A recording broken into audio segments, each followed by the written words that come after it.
guys, welcome to another story time with Huong and Tweet! Oh my god, I'm so excited. I love it when my sister films story times, and it's one of my favourite videos to watch of hers. So I convinced her to film another story time for you guys. I was trying to think about what stories would be interesting to tell you guys, and a lot of people were previously, when we mentioned a list of options, they wanted to hear the story about my immigration process. As you guys may know, I was not born in the UK. I was. You was lucky that me and mummy and the whole family went through the whole process for you to be born here. I know, isn't it so crazy how where you are born dictates what places you're able to travel to, what rights you'll have. Obviously my sister now has a UK passport. Today we're going to talk about how me and my family have immigrated to the UK. It's quite a juicy one. I don't think I was even born at the time. Was I born? No. No, you didn't exist at the time. Let's go back in time. I think you guys will find it interesting. There's some people that might have gone through the same situation as me. This is very common back in the days. This will teach you a bit more history about your family. I don't know anything about this, so I'm here like gonna nod away. So obviously I can't contribute anything, but I'll just be like, wow, reactions. Back then when this all happened, this is when I was 2 years old. Ooh. We are dating 33 years back, okay? Make me feel old. And my brother at the time was around about 5 years older, so he's 3 years older than me. We was born in Vietnam. We don't come from a privileged background. There's a lot of poverty in Vietnam. And back in the day, you had to farm, you had to fish, you had to do whatever you can to survive. Whatever you fish or catch that day, that is your food. My family are from like the north. We're from a place called Hai Phong. All my Vietnamese gals, let you know. Hai Phong, that's within Hanoi. This is gonna be so interesting, guys. There's a lot of things you guys don't know about us. So our family was like really poor. In countries like Vietnam, it's a communist country and they just make up their own rules. They don't think women has the same rights in comparison to men, so men rule the household. At this time, during the immigration process, the Vietnamese war happened. There was a timeline where if you were going through the after effects of the Vietnamese war, you can immigrate to other countries. But for you to have that immigration process, you had to be in certain countries to be able to get that right.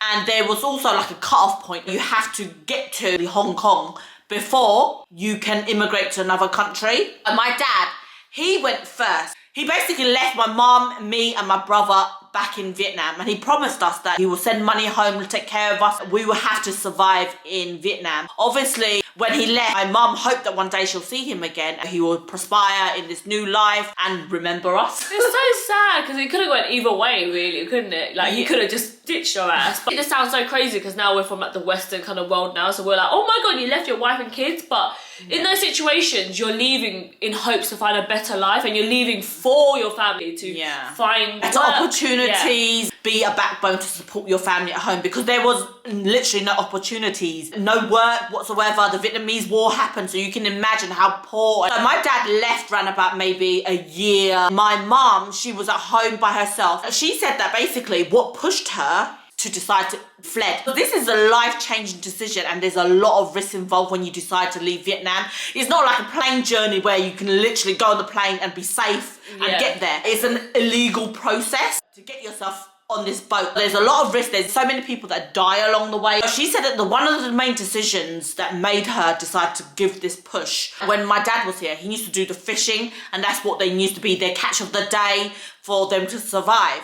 And there was this lake or pond that's available, and that was her main food source, our main survival, feed her kids. She was there fishing, and you would have think that fucking any river, anyone can fish, right? So a man came and said that only your husband has the right to fish here.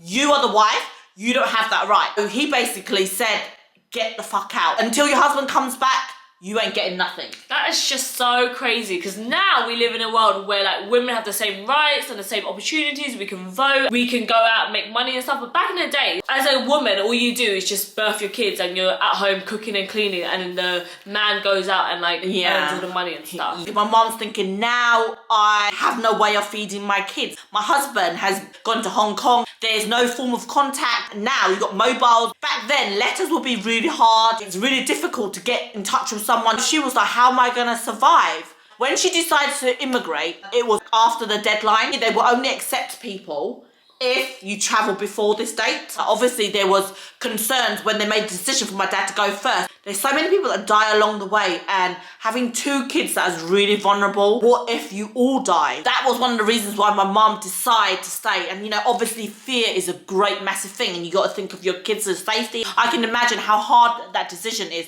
because your husband's someone you really love, and then your kids that you have to take care of.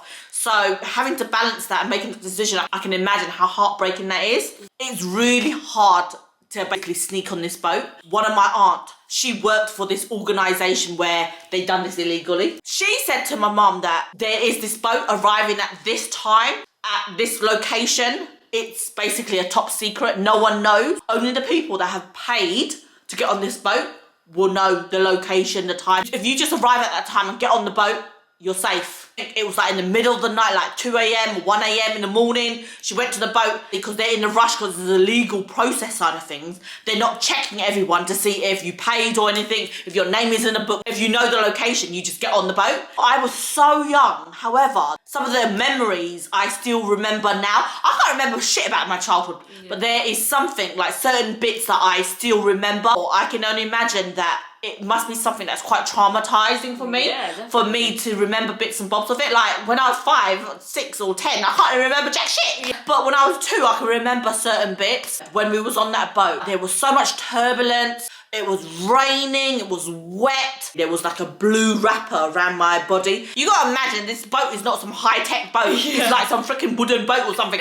That someone's probably pedaling like this at the side. The boat sometimes collapses and people drown. It's actually really, really scary. There was 2 boats that went at that same time, and one of the other boat actually sunk. Oh my god, that's so scary. There wasn't enough space to put everyone in the boat, so they had to leave. Even now, when sometimes I dream, I still see like this bright blue cloth. It takes me back to that moment because it was raining so much and my mum was just covering me 24/7 with this cloth. And even now, until this day, I can still remember that colour so vividly. My mum, she didn't bring any food with us. I was just so hungry. The people that owned the boat, they were cooking rice. You know the unwanted part of the rice, which is the burnt bit at the bottom. So there was a bit of burnt rice at the bottom, and my mum asked, can she take it to feed me? My brother had to starve, okay? If she only could afford to feed me. What she did was she rolled that burnt ball of rice into like a little ball. She gave it to me. She goes to me, okay, take this, but I don't want you to eat it yet. Wait, I'm gonna go and get some salt so that we can season this rice to make it a little bit more tasty for you, girl. Just wait for a little bit and I'll be back. She went off. Watch her now. By the time my mum came back, where's the rice, girl? I see she had her back in her mouth. Couldn't wait. That's how hungry she was. And the story makes me feel so sad. Oh my god, you must have been so hungry that you cannot wait for like freaking a minute for your mum to go and get salt. This is what made me become who I am now, you fat bitch. This is how we are foodies. We sailed like ran about maybe 3/4 of the way through this journey. And that's when they start checking for all the paperwork. Oh my god, mama's This is where. So the aunt that gave my mum the news, she was also on the boat with us. Now they are in America. And what you meant to do before is put half the deposit down, and then you pay the remaining of the money when you get on the boat. And back then, you don't have money, you exchange gold. And they were asking, you didn't pay anything. You shouldn't belong on this boat. We were soon coming close to, not Hong Kong, but there was another little part of the land that you have to stop off. A second part of the trip, which will take you to Hong Kong. I think it's like a little stop off in China. When we was in China, they said that because you're not paying, we are leaving you behind. My god, they would have abandoned her. I can't believe people would do that with like, a woman and 2 kids. My mum was prepping us when we're getting off this boat. They said, you're not coming back on the boat. Once you arrive there, we're going to leave you in that island because it's going to cost money once we take you to the other part, which is Hong Kong. So you do a stop off in China, and then from China, you have to go to Hong Kong. Once you arrive in Hong Kong, there's this camp. All these other countries are allowing people that are in the camp to immigrate over to those countries. Some of the countries that were selecting people from this camp were either from the UK, the US, Australia, Canada, I think Germany as well. Those were the main 5 countries that were allowing people to immigrate to them once you get into the camp and you go through the interview process. So it's not just a straightforward, once you get there, you're guaranteed to get to these other countries. Yeah. They have to do an assessment and to see whether you're eligible or not. Yeah. Once they arrive in China, that's what they pre-warned my mum. Unless you have money to pay, you're not getting back on this boat. And through this whole entire journey, we were really poor. We didn't bring extra food. We didn't bring any extra clothing. It was just whatever's on your back. My mum, she didn't own a single thing. I just remember it was quite a traumatizing experience. And my mum pre-warned me, what I need you to do is, you and your brother, I need you to beg. Just remember it was something that's really scary. She explained to us the reason why you need to do this is because you are kids. They're likely to give you money and we need food.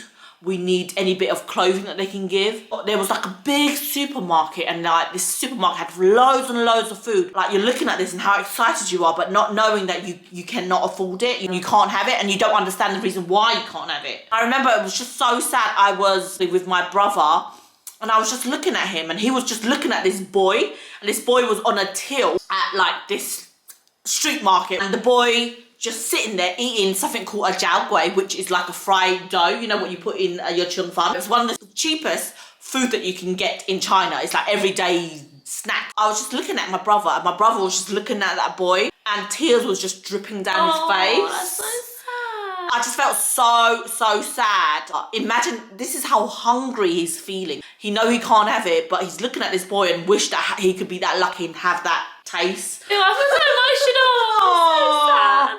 Why am I crying? Now you're making me cry!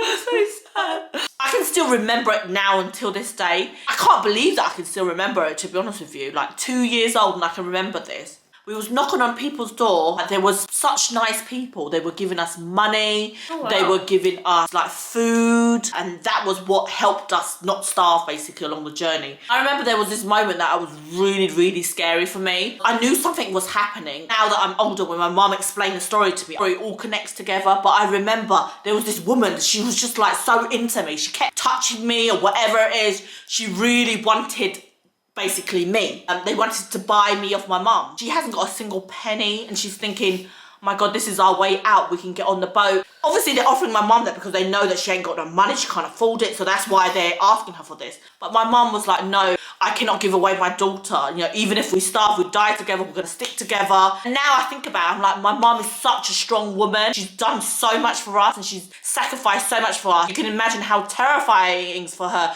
not knowing if we're gonna survive or not and taking care of us. Just a single woman doing that with 2 kids. You gotta be really strong to be able to do that. And the woman was offering her like 2 ounces of gold, which is more than enough for us. That's a lot of money. I don't know how much it is, but it's a lot of money over there. The reason why they wanted me, I don't know if you guys know this, but Chinese people are very superstitious. So this person obviously has a lot of wealth. And there's a superstition within China that if they get a girl that's a virgin, they bury this girl with their fortune. So if they have like a set of gold, they bury it into the ground. And then with this little girl, they would bury her with the gold, with something called a ginseng. It's like a rooted vegetable. It's meant to give you hundreds of years of youth if you eat it. And that's why in medicines and everything, Chinese people are big on ginseng. Yeah, ginseng is big. They basically wanted to bury me alive to fucking protect their fortune. So superstitious, isn't it? The stupid shit that Asian people come up with, Jesus. And my mum said no, you know. I said to her, if I was you, I would have freaking sold me off. Take the boy too. No, take the boy first. You know, used to you now. I caused you more problem than anything, girl. If you knew the future, you would have done it. As much as we laugh about it now, but you can imagine it is tempting. But my mum was like, no, this is my baby. I'm her best daughter. She's the only one that can speak Vietnamese. So after all of this, we went back to the boat. All our begging that we have, we didn't make enough money to pay for this journey back. So he was like, if you don't have the money, you're not getting on the boat. As they were trying to get the remaining people back on the boat, they were saying to my mum, you can't afford it, you haven't paid. Each time my mum put one of us on the boat, the man came and picked my brother off the boat and chuck him off. She was like, no, I'm not letting you guys leave without me. And she would come and pick me into the boat and then he would take me and put him back on the ground. And it was an ever fighting battle. But I was like, you're taking this bitch. You're taking at least one of them. At the end, he was like, because we were wasting a lot of time and stopping all of this arrangement and everything, because there's a meeting point, and I'm sure he had some morals as well. What he said to my mum was, I'm going to allow you to get on this boat, but you're signing a contract to say that whenever you settle in, say if you get immigration, you're going to pay me back that fee. Oh, clearly, we haven't paid back the fee. She ran away from her debt. He eventually allowed us on the boat because my mum was just like, I'm not giving up. I'm a woman. I've got 2 kids. You need to take care of me. You know, we're helpless out here. You can't leave us to die like this. The mother's instinct, isn't it? Yeah. I don't know how I would be able to do it. I don't know whether I'd be strong enough and I would be able to fight back. But when it comes to life or death, you have no pride. You can imagine this person's probably like freaking swearing at her, like shoving her off, on and off, being really aggressive. And they don't think women is shit back in the day. You can imagine how scary that is, and for my mum to stand tall and say, no, we are getting on. Regardless of what he did, you know, my mum was like, no, we're fighting for this. And that was a fucking long journey on the boat. Let's get forward a few couple months. We eventually arrive at Hong Kong, basically get imported into this camp. And they go through a rigorous process to determine whether you are eligible. So if you were to arrive before the deadline, everyone will get admitted to the camp and you will basically be selected from all these other countries. They basically questioned her. They said that, why do you need to leave? You have to be in fear of your life. It's either life or death situation. So my mum explained the story regarding to the reason why she was kicked out of her hometown. There is no man left inside a household. Back then, you have to have a husband. If you are a single parent, it's something frowned upon. It's been something that you need, people look down. They would say your husband don't want you. Everyone was like degrading her. She had no form of survival. Once you arrive at this camp, there's either 2 ways. If you arrive before the deadline, they will allow you to apply for the application whilst you live freely and openly in Hong Kong. You're not put in this camp where you have to stay 24/7. Or if you arrive after that, while you're going through the assessment, they keep you in that camp for a really long time. Up to 5 years. Yeah. We actually stayed in the camp for around about 2 years, I think, within that process. And I remember it was one of the most funnest times of my life. There were so many kids about, and all I can remember now is loads and loads of bunk beds. It would be like a bunk bed next to each other. You didn't get your own room. There's this one memory about the camp that I can't get out of my head. One day we were just playing and everything, and it started raining really, really bad. When it's raining, you think, oh, it's time to stay in, you're not allowed to go out. All the kids, they were just stripping off. And then we was like running and pouncing in the rain like this, and splattering in the rain. I just remember that moment with me and my brother, and I just felt so happy. Oh, skinny dipping in the rain. Looking like cavemen. Another memory that I remember while I was in the camp, like, we couldn't have sweets or anything. They feed us, like whatever you get is what you're given. We're not rich or anything. We can't afford money to buy other food. I've got a sweet tooth. Even now to this day, I've got a sweet tooth. Oh, because you didn't know what sweets were. I remember there was these people that used to always chew chewing gum. And I really wanted fucking the taste of this chewing gum. Because you hear about like people say, oh, how sweet it is. And how people blow bubbles. And you look at it and you're just like mesmerised. But obviously I can't afford it. What I used to do was, and I knew this was fucking forbidden because my mum wouldn't allow me to go near it. And so people, after they eat their chewing gum, they'll take it out. And you know, at the back of the bin or the top of the bin lid, they'll chuck it on the bin lid or they'll scrape it on the wall or something, innit? And your bitch was that hungry. I would go and get the leftovers.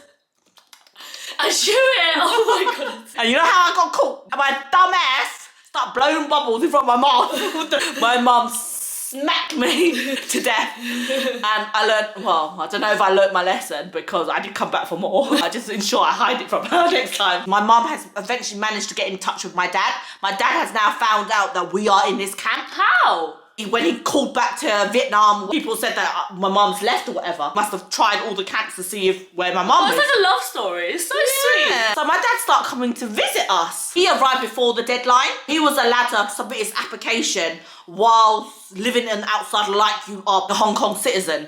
He was a free man to do whatever he wants while we were in the camp.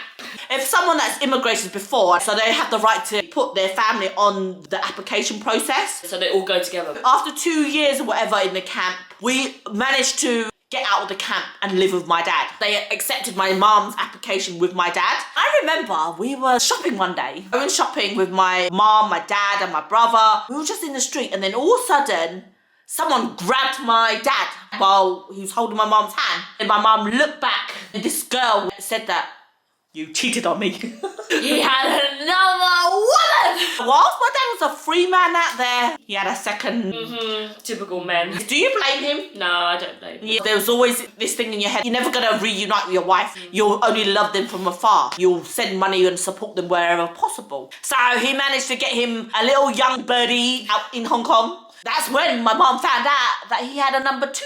She said to me that, she doesn't blame him. She understands, and she said what's the most important thing is he still chose her at the end. Back in the day, it's acceptable for men to be with other women. Over here, like, long distance thing is a normal thing, bitch. You are still meant to keep that in your pants. Yeah. You're not going to see me for 10 years. Well, that's what I would be expecting. You got to wait for this pussy. 10 years later, it's going to be even better, okay? I remember the time that I lived in Hong Kong was really fun. We lived in this little apartment. I remember there was this man, and I still think about him nowadays. He was our next door neighbour, and he was just so nice to us. He's probably dead by now. He looked like 80 then. I've never had someone that was so nice. Back in the day, you never had toys. Nowadays, I look at kids and I'm like, all the options there. I'm like, you don't need that, girl. And I didn't have no toys, whatever. And this guy, he used to knock on my mum's door and said that I want to take my brother and me to the shops, look at toys, and he used to buy me toys. But there was this one Barbie doll, that's my very first Barbie, and it gave me so many happy memories. I used to do hairstyles and everything. Now you know why a bitch loves to do a makeover. I just want to say thank you. There's so many nice people out there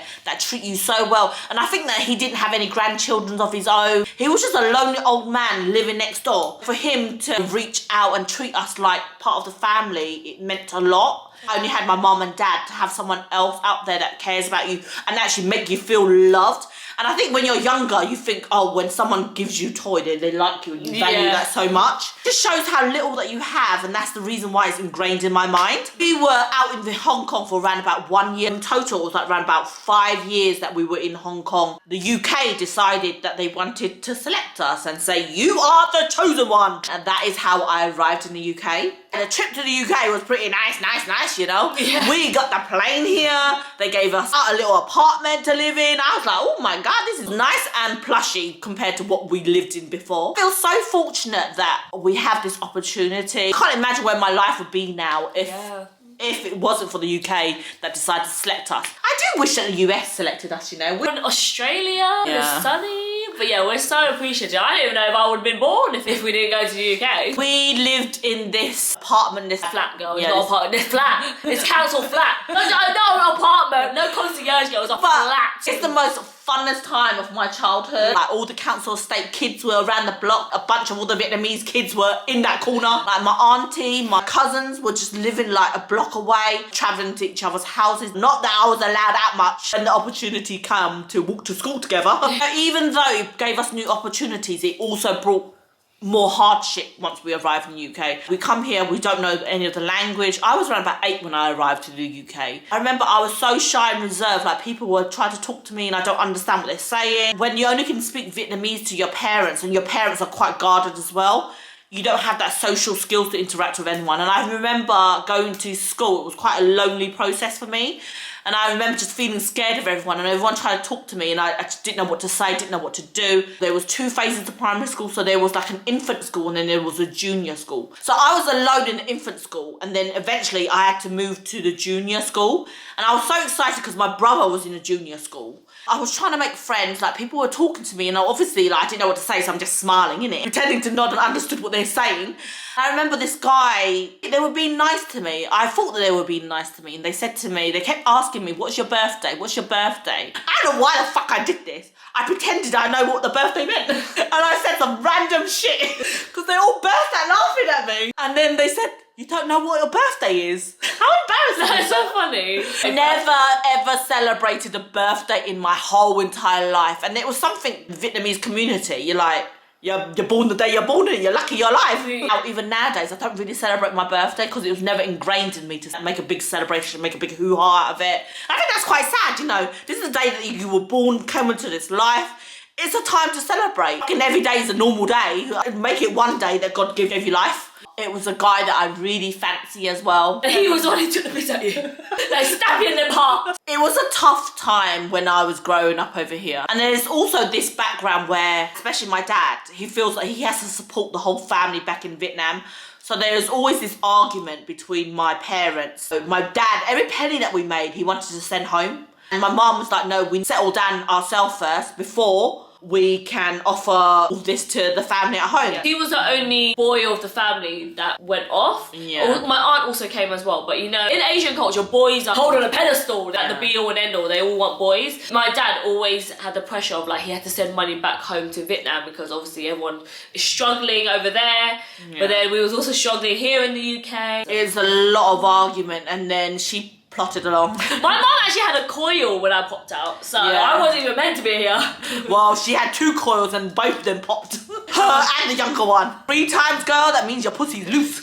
You were not pulling it on down. There's so many more other stories. I feel like there should be like a part 2 of this video because there's so many things that you guys don't know. Like my sister, she had to work all throughout her school life. My family used to like sew for a living. That is the story how I arrived in the UK and how we started a life over here. And this is how you get Tui. Yeah, it's so crazy because obviously hearing all this, I heard it before through my mum, but like hearing it out in English is so crazy because I'm like, oh my god, it like really hits home. And I feel like I honestly, but that's why me and my family are foodies, because it was something that we didn't have growing up, you know. And the reason why we're cheapskate because we didn't have much money when we was growing up, and we're taught to basically keep every penny that we have. I feel really, really lucky that I have this opportunity. We wouldn't be making these YouTube videos, or Tui wouldn't be in your sight at the moment. It's just so crazy that you make decisions in your life and it can completely change the outcome of not only your life but your children's life. You know, when they talk about politics, about removing immigration, I think about, I'm like trying to find a balance there. I understand where they're coming from, but then I also think about the opportunities that I've gained.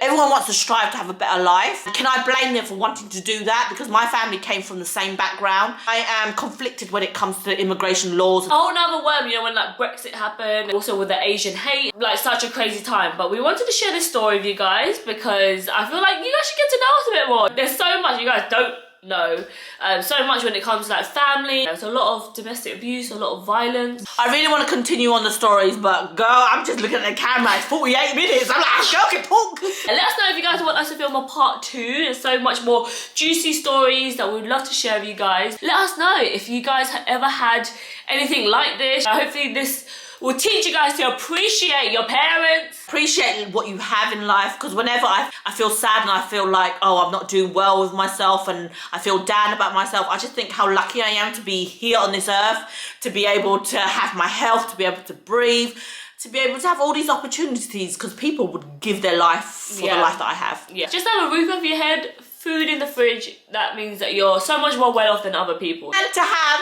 this much love. Ah, love of our sisters and love for you guys as well. So please hit the thumbs up video if you enjoyed this. It was emotional. I shedded a couple of tears. It's so sad honestly hearing stories like this and to know it's like your own family member that has gone through this process as well. It's just like makes me feel so sad, but it makes me feel proud of where we've come now. Like now my brother owns 2 houses. He's got an amazing family. He's got another baby on the way. Thank you for all the opportunities that you've given us as well. But I hope you guys enjoyed this story, and tune in to next week for more of us. Make sure you are subscribed to my sister's channel. Yeah, we just filmed a Skims video, so that's gonna be up on Wednesday. So make sure you keep your eye out because we're trying on Skims clothing. There's £2,000 worth of clothing, okay? But make sure you also subscribe to my channel, press the like button, and if you haven't subscribed, girl, why not? Yeah, let us know if you guys want us to film a part 2, and that's it for this video, guys. We'll see you next time. Thank you. Bye. Bye.